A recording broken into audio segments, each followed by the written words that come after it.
দেখছেন ATN news. দেশের খবরে আপনাদের আমন্ত্রণ জানাচ্ছি আমি উসমা হাসান। এবার বিস্তারিত। প্রধান উপদেষ্টা ডক্টর মোহাম্মদ ইউনূস জানিয়েছেন, সন্ত্রাস বিরোধী আইনের অধীনে কার্যক্রম স্থগিত থাকায় আওয়ামী লীগ আগামী জাতীয় নির্বাচনে অংশ নিতে পারবে না। বৃহস্পতিবার প্রধান উপদেষ্টার সরকারি বাসভবন যমুনায় যুক্তরাজ্যের আন্তর্জাতিক উন্নয়ন বিষয়ক মন্ত্রী ব্যারনেস জেনি চ্যাপম্যানের সঙ্গে এই মন্তব্য করেন তিনি। প্রধান উপদেষ্টা আরও জানান, নির্বাচন কমিশন ইতোমধ্যে আওয়ামী লীগকে নিবন্ধিত রাজনৈতিক দলগুলোর তালিকা থেকে বাদ দিয়েছে। আগামী ফেব্রুয়ারি নির্বাচন অংশগ্রহণমূলক হবে এবং ভোটার উপস্থিতিও হবে অনেক বেশি বলে আশা প্রধান উপদেষ্টার। বলেন, টানা 3টি বিতর্কিত নির্বাচনের ভোট দিতে না পারা কোটি তরুণ এবার প্রথমবারের মতো ভোটাধিকার প্রয়োগ করবে। আসন্ন নির্বাচন এবং জুলাই সনদ নিয়ে চলমান সংলাপের প্রশংসা করেন যুক্তরাজ্যের মন্ত্রী।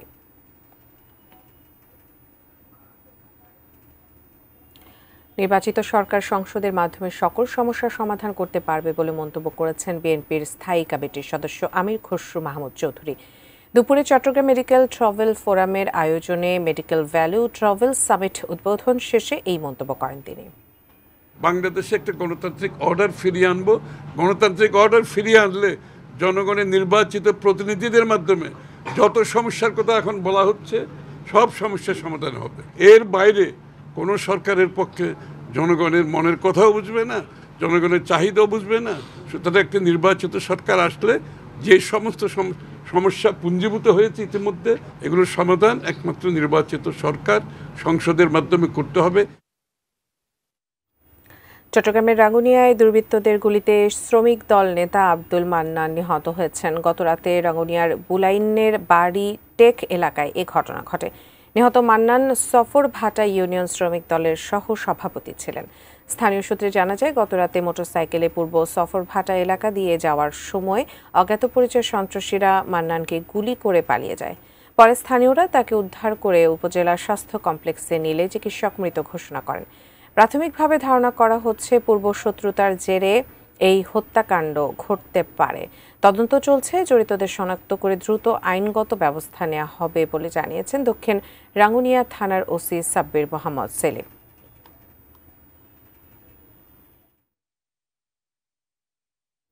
বৃহস্পতিবার হাইকোর্টের সামনে থেকে খণ্ডিত লাশ উদ্ধারের ঘটনায় শাহবাগ থানায় মামলা করেছে নিহত আশরাফুল হকের পরিবার। তাদের অভিযোগ, ব্যবসার কাজে ঢাকায় গিয়ে বন্ধুর হাতেই খুন হন আশরাফুল। আর পুলিশ বলছে তদন্তেই বেরিয়ে আসবে ঘটনার আসল রহস্য। মাহতাব মিনহাজের রিপোর্ট।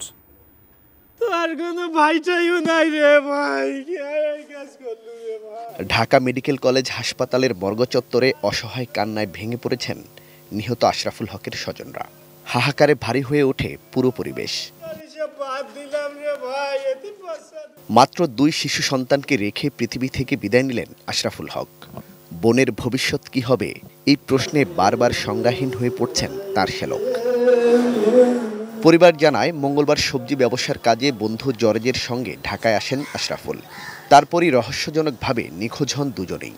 কিন্তু বৃহস্পতিবার পাওয়া যায় শুধু আশরাফুলের খণ্ড বিখণ্ড দেহ, আর জর্জের কোনো খোঁজ নেই। পরিবারের অভিযোগ, জর্জকে খুঁজে পেলেই বেরিয়ে আসতে পারে রহস্যের গোপন অধ্যায়। আমার ভাইয়ের মোবাইল নাকি জর্জের কাছে শুনে যাইতেছে, কিন্তু কই পালাইছে আমরা খুঁজে পাই না। এইভাবে মানুষকে হত্যা করতে পারে না, এইভাবে কি এমন কুষণ্ডভাবে হত্যা করছে, উনার কি মায়া দয়া ছিল না রে বা। ইতোমধ্যে শাহবাগ থানায় হত্যা মামলা করেছেন নিহতের পরিবার। পুলিশ বলছে মামলাটি তদন্তাধীন এবং সমস্ত ক্লু খতিয়ে দেখা হচ্ছে। আমরা সিসি ক্যামেরা ফুটেজগুলো আসলে দেখার চেষ্টা করছি গতকাল থেকেই। মামলাটা যত দ্রুত সম্ভব আমরা তদন্ত করে প্রকৃত আসামিকে আমরা গ্রেপ্তার করতে সক্ষম হব। এইখানে আমরা অজ্ঞাতনামা আসামির বিরুদ্ধে তারা মামলা করেছে। এমন লোমহর্ষক ঘটনায় আতঙ্কে ভুগছে প্রত্যক্ষদর্শীরা। জানান, এমন ঘটনায় রাজধানীর নিরাপত্তা ব্যবস্থা নতুন করে প্রশ্নের মুখে পড়েছে। লাশটা দেখছি নিজের ঘুম হারাম হয়ে গেছে, এরকম লাশ কখনো আমরা দেখিনি নিজের চোখে। আমি 1000 কোটি টাকার মালিক আছি, 20,000 কোটি টাকার মালিক আছি, আমি টাকা দিয়ে কি করবো? আমার তো নিরাপত্তা নাই। রংপুরের বদরগঞ্জ উপজেলার গোপালপুর নয়াপাড়ার বাসিন্দা 44 বছর বয়সী আশরাফুল হক বৃহস্পতিবার বিকেলে হাইকোর্টের মাজার গেটের পাশে একটি ভ্যানে করে ড্রামের মধ্যে করে তার খণ্ডিত দেহ ফেলে যায় অজ্ঞাত ব্যক্তিরা। পরে ফিঙ্গারপ্রিন্টের মাধ্যমে নিশ্চিত হওয়া যায় এই লাশ আশরাফুলের। এই জায়গাটিতেই আশরাফুল হকের যে 26 টুকরো মৃতদেহটি, সেটি একটি ভ্যানের মধ্যে করে এনে রাখা হয়। এই জায়গাটি হাইকোর্টের যে মাজার গেট রয়েছে সেই গেট থেকে 50 মিটারের মধ্যেই হাই সিকিউরিটি সমৃদ্ধ সম্পূর্ণ সিসি ক্যামেরার আওতায় এই জায়গাটিতে দুর্বৃত্তরা কেন মৃতদেহটি এনে রাখে, তাদের কি উদ্দেশ্য, কারাই বা প্রকৃত অপরাধী, সব প্রশ্নের উত্তর তদন্তের পর মিলবেই বলে মনে করছে police. Mahtab Minhaj, ATN news, Dhaka. মাত্র 3 বছরে ভগ্নদশায় দেশের সবচেয়ে সুন্দর ও আধুনিক সিলেট কেন্দ্রীয় bus terminal. Assam pattern bungalow স্থাপত্য রীতির মিশেলে নির্মিত টার্মিনালটি দৃষ্টান্ত হওয়ার বদলে অযত্ন অবহেলায় পরিণত হয়েছে হতাশার প্রতীকে। সিলেট প্রতিনিধি কামরুল ইসলাম মাহির পাঠানো তথ্য ছবিতে ডেস্ক রিপোর্ট। যাত্রীদের বসার চেয়ার ভাঙা, light, ceiling fan, CC camera নষ্ট, অপরিচ্ছন্ন বাথরুম, দেওয়ালে মাকড়সার জাল। এমন পরিবেশের কারণে ভেতরে আসে না সাধারণত কেউ, যাত্রী শূন্য ওয়েটিং রুম। অথচ এই সিলেট কেন্দ্রীয় বাস টার্মিনালটির হওয়ার কথা ছিল আদর্শ ও দৃষ্টিনন্দন যাত্রী সেবার উদাহরণ। ঐতিহ্যবাহী আসাম প্যাটার্ন বাংলোর স্থাপত্য রীতির মিশেলে দৃষ্টিনন্দন টার্মিনালটি নির্মিত হয় 2023 সালে। তদারকির অভাবে প্রায় 117 কোটি টাকা ব্যয়ের স্থাপনাটি অল্প সময়েই জরাজীর্ণ। সেবা বা সুবিধা থেকে বঞ্চিত যাত্রীরা, বাস মালিকরাও হতাশ। তাদেরও অভিযোগ ইজারাদারদের দায়িত্বহীনতার দিকে। পুরো টার্মিনালে ময়লা দিয়ে ভরা, যেটা এত সুন্দর করে চেষ্টা করছে, জিনিসটা সুন্দর করে রাখা দরকার ছিল। এখানে তত্ত্বাবধান যারা আছে খুব একটা খেয়াল নজর করে, আমার মনে হয় না এরকম করে। যারা লিজ নিয়েছেন তারা ঠিক মতো এটা পরিচর্যা বা ম্যানেজমেন্ট বা দায়িত্ব নিয়ে এটা কাজ করছেন না। এই কারণেই এটা লাইট ভাঙছে, ফ্যান চলছে না, চেয়ার ভেঙে গেছে এবং পরিচর্যা নাই। 2024-25 অর্থবছরে টার্মিনালটি 97,50,000 টাকায় ইজারা দেওয়া হয়। গত জুলাই থেকে প্রায় 1.5 কোটি টাকায় 1 বছরের জন্য নতুন করে ইজারা দিয়েছে সিটি কর্পোরেশন। ইজারাদার বলছেন সংস্কারের দায়িত্ব সিটি কর্পোরেশনের। মেরামতের দায়িত্ব আসলে তো আমাদের না, এমনি ছোটখাটো যেগুলো হয় এগুলো আমরা করে নিই, কিন্তু মূলত তো আসলে এটা সিটি কর্পোরেশনের। এই যে চেয়ার যেগুলা ভাঙছে বা নষ্ট হয়েছে এগুলো তো আপনার সিটি কর্পোরেশনই করবে। সিটি কর্তৃপক্ষ বলছে ইজারার শর্ত অনুযায়ী টার্মিনালের পরিষ্কার পরিচ্ছন্নতা, রক্ষণাবেক্ষণ ও দেখভালের দায়িত্ব ইজারাদারের। ইজারার শর্ত অনুসারে এটা ইজারাদারের উপর দায়িত্ব বর্তায়, ওইটা পরিষ্কার পরিচ্ছন্ন করে রাখা, ওখানে যে সমস্ত স্থাপনা আছে এগুলির রক্ষণাবেক্ষণ করে দেখভাল করার দায়িত্ব ইজারাদারের উপর বর্তায়। সুষ্ঠু ব্যবস্থাপনায় সিলেট কেন্দ্রীয় বাস টার্মিনাল দেশের দৃষ্টান্ত হোক, প্রত্যাশা সিলেটবাসীর। চন্দন পাল, ডেস্ক রিপোর্ট, এটিএন নিউজ। দর্শক, দেশের খবর এই মুহূর্তে নিয়ে নিচ্ছে একটি বিরতি, এরপর আরও যা থাকছে। পাহাড়ি সৈকতে বাড়ছে পর্যটকের ভিড়।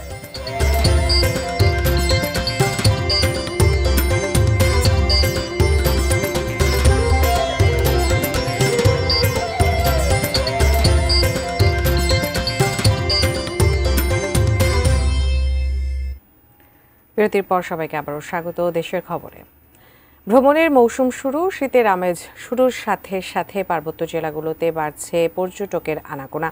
লেক, পাহাড়, ঝর্ণার মিতালি একসাথে উপভোগ করতে অনেকেই আসছেন রাঙামাটিতে। শহরের পলওয়েল পার্ক থেকে বিস্তারিত জানাচ্ছেন প্রতিনিধি ইমতিয়াজ কামাল ইমন। ইমন, পর্যটক এবং দর্শনার্থীদের অনুভূতি কেমন, তাদের জন্য কি কি সুব্যবস্থা আছে সেখানে, এবং কোন কোন জায়গাগুলো ঘুরে দেখবার মতো, সব মিলে জানাবেন আমাদের।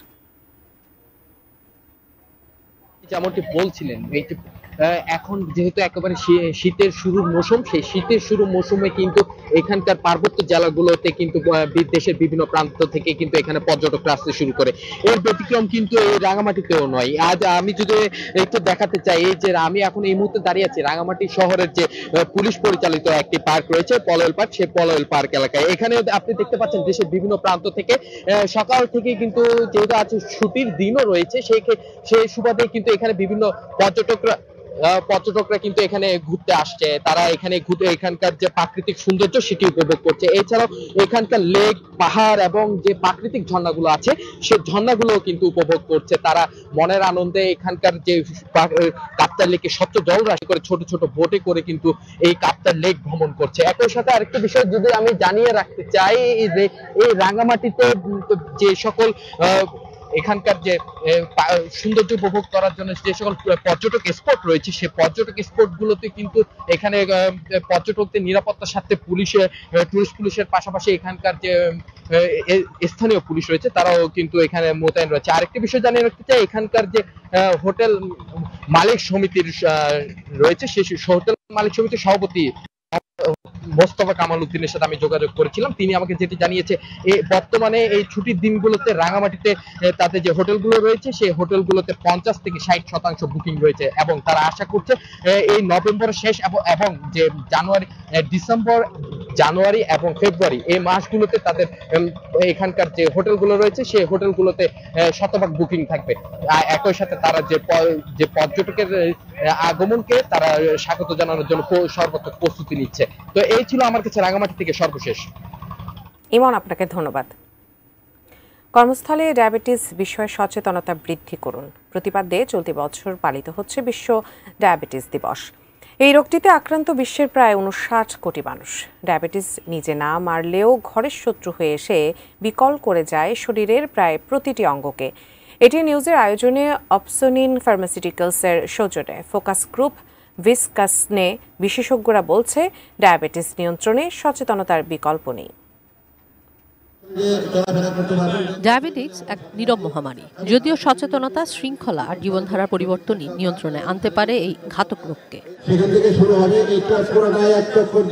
দিবস উদযাপনে থাকে নানা আয়োজন। সকালে রাজধানীর হাতিরঝিলের অ্যাম্ফি থিয়েটার প্রাঙ্গণে ডায়াবেটিস প্রতিরোধ ও নিয়ন্ত্রণে সচেতনতা বৃদ্ধির লক্ষ্যে হাফ ম্যারাথনের আয়োজন। 90 মিনিটের এ হাঁটা দৌড়ে বার্তা পৌঁছানোর চেষ্টা ডায়াবেটিস প্রতিরোধের। বিশ্ব স্বাস্থ্য সংস্থা ও IDF এর হিসেব বলছে, বিশ্বে প্রতি 10 জনে একজন আক্রান্ত ডায়াবেটিসে। বর্তমানে বাংলাদেশে 1,38 লাখেরও বেশি লোক ডায়াবেটিসে আক্রান্ত বলে ধারণা করা হয়। তবে ডায়াবেটিস হয়েছে তা জানেনই না অর্ধেকেরও বেশি লোক। যে মায়েদের গর্ভকালীন মায়ের যে বাচ্চা, এদেরও পরবর্তীতে ডায়াবেটিস হওয়ার ঝুঁকি অনেক বেশি থাকে। কর্মক্ষেত্রে এবং ডায়াবেটিসটা এখন খুবই প্রাসঙ্গিক, এই কারণে যে আমরা যদি দেখি যে আমাদের কর্মজীবী যারা মানুষ আছেন তারা প্রায় 8 থেকে 10 ঘন্টা, কেউ 12 ঘন্টা কিন্তু তারা কর্মক্ষেত্রে অবস্থান করছেন। কম্পিউটারের সামনে বসে থাকছি, টেবিল জব করছি, এগুলো কিন্তু আমাদের জন্য ক্ষতির কারণ এবং ডায়াবেটিস ঝুঁকির কারণ। যারা ক্লাস 5-6 এর মোটা বাচ্চা, তাদের অ্যারাউন্ড 10% ডায়াবেটিস এবং অ্যারাউন্ড 20% হচ্ছে প্রি ডায়াবেটিস। এখন ডায়াবেটিস পরীক্ষা আরো সহজতর হয়েছে জানিয়ে বিশেষজ্ঞরা বলছেন, চটকদার বিজ্ঞাপনের ফাঁদে পড়ে রোগীরা বিপদ ডেকে আনছেন। ভাত বন্ধ করে দেন, রুটি বন্ধ করে দেন, শুধুমাত্র মাছ, মাংস, সবজি খান, তাহলে আপনার ডায়াবেটিস ভালো হয়ে যায়। এটা একটা সম্পূর্ণ ভুল ধারণা। যারা এই ধরনের কেটো ডায়েটে অভ্যস্ত হচ্ছে তারা কিন্তু আলটিমেটলি 52% মানুষ মৃত্যুর ঝুঁকি পড়ে যাচ্ছে শুধুমাত্র হার্ট অ্যাটাক হয়ে।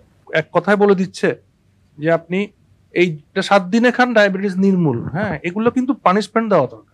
এগুলো একটা অ্যাটেম্প টু মার্ডার হিসেবে আমার মনে হয় বিবেচনা করা উচিত। নীরব খাত ডায়াবেটিসের বয়স কমেছে উল্লেখ করে বিশেষজ্ঞরা বলছেন, 40 নয়, এখন বয়স 35 হলেই উচিত ডায়াবেটিস হয়েছে কিনা তা পরীক্ষা করা। সবকিছু মিলে আমাদের ডায়াবেটিসের বয়স দিন দিন কমে যাচ্ছে। IDF তারাও বলেছে যে এখন 35 ইয়ার্স এর পরে ইউনিভার্সাল স্ক্রিনিং, সবাইকে স্ক্রিনিং করতে হবে। ডায়াবেটিক রেটিনোপ্যাথি প্রায় 20%, এমনকি ডায়াবেটিক কিডনি ডিজিজ আমরা যেটা আগেও এত ছিল না। গড় আয়ু বাড়ার ফলে, যার ফলে যতদিন ডায়াবেটিক নিয়ে একটা মানুষ থাকবে এবং যত তার কন্ট্রোল কম থাকবে, সে তত কমপ্লিকেশনে ভুগবে। খাদ্যাভ্যাস পরিবর্তন ও নিয়মিত শরীর চর্চা করলে 70% ক্ষেত্রে ডায়াবেটিস প্রতিরোধ সম্ভব। তবে এই জন্য সবচেয়ে বেশি জরুরি সচেতনতা। আমাদের গভর্নমেন্ট লেভেলে অনেক জায়গায়। কিশোর জাহান, ATN নিউজ, ঢাকা। দর্শক, দেশের খবর এই মুহূর্তে নিয়ে নিচ্ছি আরও একটি বিরতি, আমাদের সঙ্গে থাকুন।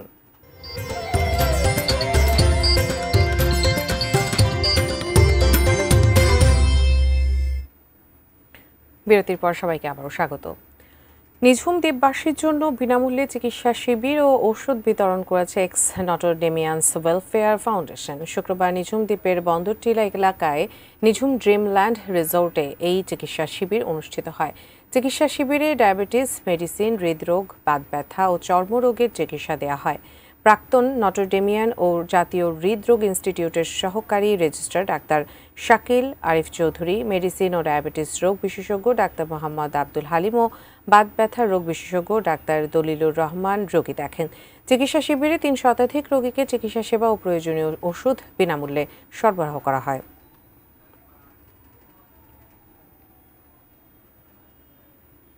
দেশের খবর এ পর্যন্তই। তবে যাবার আগে নাসির সিনট্যাক্স অ্যালুমিনিয়ামের সৌজন্যে শিরোনামগুলো দেখে নেব আরও একবার।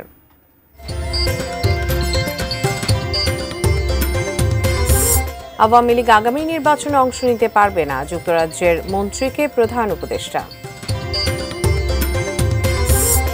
নির্বাচিত সরকারই সব সমস্যার সমাধান করতে পারবে বললেন বিএনপি নেতা আমির খসরু। চট্টগ্রামের রাঙ্গুনিয়ায় দুর্বৃত্তদের গুলিতে শ্রমিক দল নেতা আব্দুল মান্নান নিহত। রংপুরের ব্যবসায়ী আশরাফুলের ২৬ খণ্ড লাশের রহস্য উন্মোচনে বন্ধু জরেজকে খুঁজছে পুলিশ। এবং পাহাড়ি সৈকতে বাড়ছে পর্যটকের ভিড়।